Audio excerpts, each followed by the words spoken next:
बिस्मिल्लाहिर्रहमानिर्रहीम। हज़रत अबू हुरैरा रज़ी अल्लाह ताला अन्हु बयान करते हैं, रसूल अल्लाह सल्लल्लाहु अलैहि वसल्लम ने फरमाया, मेरी उम्मत की उम्रें 60 और 70 साल के दरमियान हैं और इस 60-70 से तजावज़ करने वाले इनमें से कम हैं। मिशकातुल मसाबी हदीस नंबर 5280। हज़रत साद रज़ी अल्लाह ताला अन्हु बयान करते हैं, रसूल अल्लाह सल्लल्लाहु अलैहि वसल्लम ने फरमाया, बेशक अल्लाह ऐसे मालदार को पसंद फरमाता है जो परहेजगार गुमनाम हो।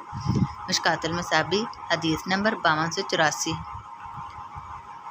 हज़रत उबैद बिन खालिद रज़ी अल्लाह ताला अन्हु से रवायत है कि नबी सल्लल्लाहु अलैहि वसल्लम ने 2 आदमियों के दरमियान भाईचारा कायम किया।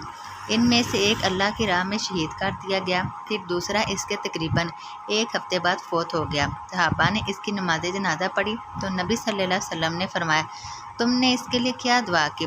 उन्होंने अर्ज़ किया, हमने अल्लाह से दुआ की कि वो इसकी मग़फ़िरत फरमाए, इस पर रहम फरमाए और इसे इसके साथी से मिलाए।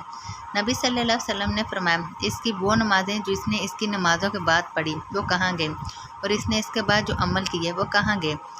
या फरमाया, इसने इसके बाद जो रोज़े रखे तो वो कहाँ गए? उन दोनों का मबैन तो ज़मीन आसमान के मबैन फासले से ज़्यादा फासला है। मिशकातुल मसाबी हदीस नंबर 5286।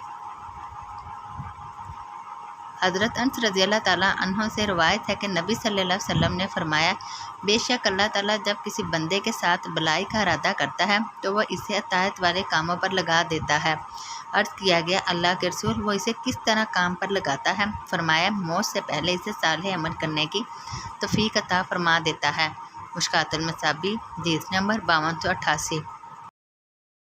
हज़रत मोहम्मद बिन अबी उमैरा रज़ी अल्लाह ताला अन्हु जो कि रसूल अल्लाह सल्लल्लाहु अलैहि वसल्लम के सहाबी थे, इनसे रवायत है, उन्होंने फरमाया, अगर बंदा अपने यौम पैदाइश से लेकर बूढ़ा होकर मरने तक अल्लाह के ताइज़ में सजदा रेज़ रहे तो वो रोज़े क़यामत इसको भी हकीर समझेगा और वो आरज़ू करेगा कि काश इसे दुनिया में दोबारा भेज दिया जाए ताकि वो अजर सवाब में इजाफ़ा कर सके।